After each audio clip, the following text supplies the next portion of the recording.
শীতের আগমন মানে লোটে মাছ। বর্ষায় ইলিশ যেমন স্বাদ বাড়িয়ে দেয়, শীতের সময় কিন্তু লোটে মাছের স্বাদও দ্বিগুণ বেড়ে যায়। আর ধনেপাতা টমেটোর কম্বিনেশনটা লোটে মাছের সাথে মারাত্মক পরিমাণে যায়। আজ তাই বানাবো লোটে মাছ। এখানে আমি কড়ার তেল গরম করে নিয়েছি। এবার কড়ার মধ্যে দিয়ে দেবো তেজপাতা, শুকনো লঙ্কা। এবার দিয়ে দেবো গ্রেট করা পেঁয়াজ। এখানে কুচানো পেঁয়াজ থেকে গ্রেট করা পেঁয়াজ কিন্তু খুব ভালো হয় তরকারিটা। এই যে পেঁয়াজটা একটু ভালো করে লাল লাল করে ভেজে নেব। আর এখানে আমি নিয়ে নিচ্ছি আদা রসুন বাটা 1 চামচ, আপনারা পরিমাণ মতন দেবে। এখানে টমেটোটাও কিন্তু আমি গ্রেট করে নিয়েছি, কারণ তরকারিটা রসালো মাখা মাখা হবে, তো খুব একটু তেল চাপও দিতে হয় তরকারিটাতে, দিলে এই তরকারিটা খেতে কিন্তু বেশ মারাত্মক লাগে।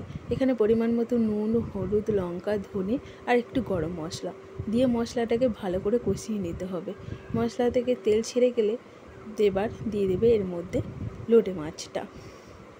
দেখুন মশলাটা কিন্তু আমি খুব ভালো করে কষিয়ে নিয়েছি। মশলা যত কষাবে তরকারির স্বাদ কিন্তু তত বেশি বাড়ে। এই যে আগে থাকতে একটু নুন আর হলুদ মেখে রেখেছিলাম লোটে মাছটাতে, এবার লোটে মাছটা দিয়ে দেবো। দিয়ে হালকা করে একটু নেড়ে চেড়ে নেবো। বেশি ঘাঁটাঘাঁটি করলে লোটে মাছটা কিন্তু একদম ঘেটে যাবে।